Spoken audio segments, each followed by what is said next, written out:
Hi friends, welcome to my channel Odia flavours by Madhu. आसंतु आज बनैबा सजना साग तरकारी। सजना साग तरकारी बनैबा पई फास्ट आमे सजना साग नै सजना साग को कोन करबा भलो भाबे बाछि दबा।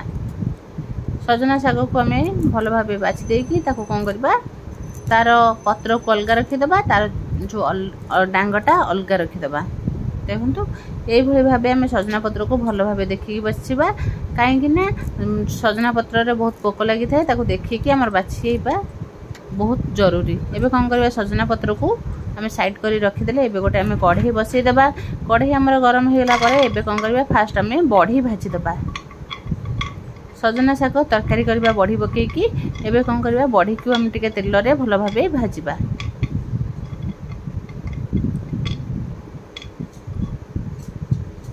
आगे टिके एभली भाबे भाजिले बढीरा टिके भलो लागे खाइबा को, नले डायरेक्ट तेल रे छाणी देले तो तेल बहुत हे जिवो। सेति पई आगे एमती टिके भाजी दबा। भाजी गले बढी टिके ताती नाली पड़ी जिवो। तापर हमें टिके आउ टिके अल्प टिके तेल पके कि ताको भाजीबा पछरे।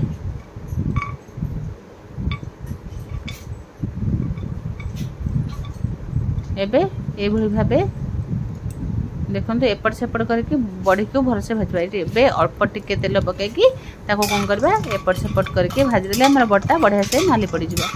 हम तो चाहिले तेल रे बॉडी भी छाणी परिया नाही, हमें अल्प टिके तेल रे हमें कोन करबा बॉडी को भाजीबा। एमिति थरे बॉडी भाजिले देखि खांतो बहुत बढ़िया लागिबो। एबे हम बॉडी भजा पूरा रेडी हे जे बॉडी को अलका काढी दबा। एबे कोन करबा सेही कढ़ई रे आउ टिके हमें तेल पके दबा।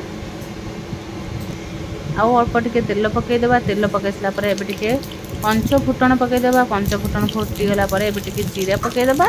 जीरा हमर बढ़िया से फुटी गला परे एबे कोन करबा पियाज काटी के रखि दिबा ताको पके दबा। गोटे बड़ पियाज हम काटी थिले, पियाज को भलो भाबे टिके तेल रे भाजी दबा।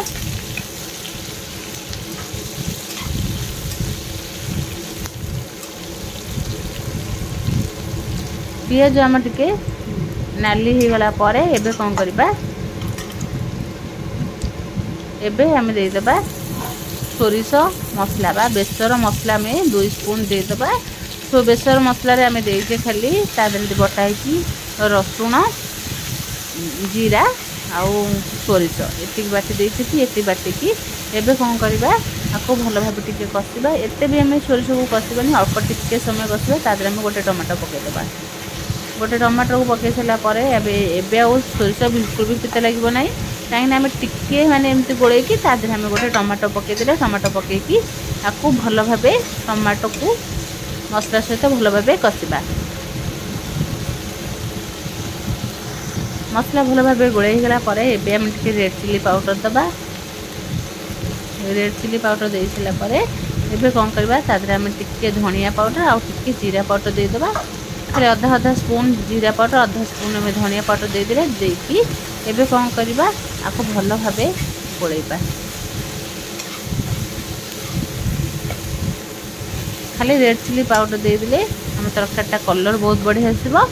एबे कोन करबा तादरे में हल्दी पाउडर दे देबा। देखो बढ़िया कलर भी देखा जाउची। हल्दी पाउडर पके सैला परे एबे कोन करबा आउ टिके भलो भाबे गोले दबा।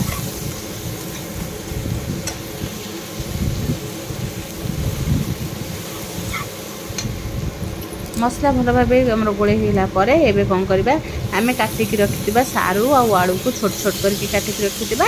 ताधरे पके दबा। सारू आलू पकेले सारू तो पकेले तरकारीटा बहुत बढ़िया लागिबो।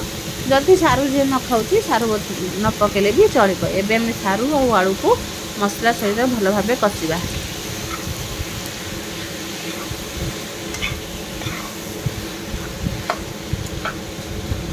मसला सहित सारू आलू भलो भाबे कसी गला पड़े देखो एमती में गोले दबा। हम तलू टिके लगी जाऊँ गैस को हम सिम करके एबे कोन करबा ताथे हम बढी पके दबा। बढी पके देले बढी पके की एबे कोन करबा भलो भाबे टिके गोले दबा।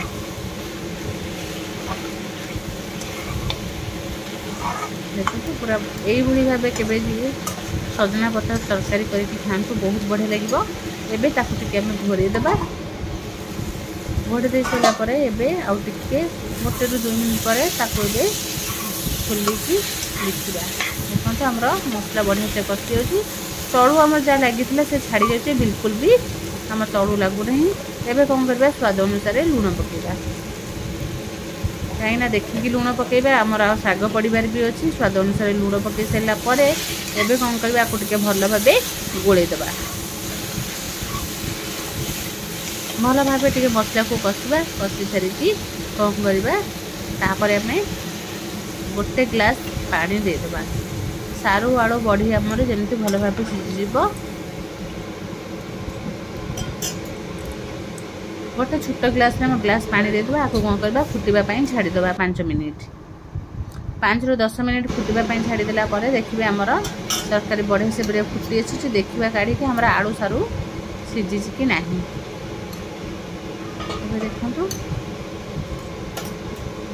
एबे कौन करवा आम धोईकी रखिदा सजना पत्र को एबे आम पकईदबा सजना पत्र को चाहिए काटिकी पकई पार ना से भाव गोटा भी पकई पार गोटा पकईले किसी भी असुविधा ना कहीं आम तरकारी पूरा सीझीगला पत्र भी बढ़िया से सीझी जाइए काटिकी चाहिए पकई पार ना भाव आम पकई पार एबे कौन करवा सजना पत्र पकईकी सांगे सांगे आम घोड़ेदबा कहीं सजना पत्र पकईकरी आम जदि खड़िका मारिबा से टिके राइया लगे से आगे सजना पत्र पकई सारापर एमती आम तरकारी को घोड़ेदबा घोड़े दे सारापर देखो आम पानी पूरा सुखी आसलानी शाग सीझी जाइए बढ़िया से एबे कौन करवा ताको आम एमती खड़िका साहाय्य भल भाव टिके माड़िबा कहीं शाग आमर पड़ी आमर जब एत बड़ बड़ बढ़ी आलू सारू रहा बिल्कुल भी खाया भल लगे ताको एमती टिके माड़ीदेले टिके माने जुकजुकिया तरकारी हम खाइबा को बहुत बढ़िया लगे। एबे देखो आमर बढ़िया से पूरा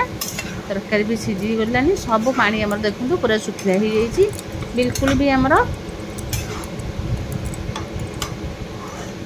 पानी नहीं। एबे कौन करवा एबे आम आउ टिके गोलेदेबा गोले देके गोटे प्लेट को काढ़ीदेबा मात्र 5 ରୁ 10 मिनिट 10 ରୁ 15 मिनिट भितर आम सजना शाग तरकारी पूरा होकर रेडी हो सजना शाग तो आम देह बहुत भल ये भाव आम भेज रे चाहिए गोटे सजना शागर तरकारी बनई पारिबा देखो केते कम टाइम आ कम समय रे केते टेस्टी आ स्वादिष्ट तरकारी आम बनई जदि चाहिए एमती आम घरे तरकारी बनई पारिबा जदि भल लगे लाइक शेयर कमेंट सब्सक्राइब निश्चय करेंगे।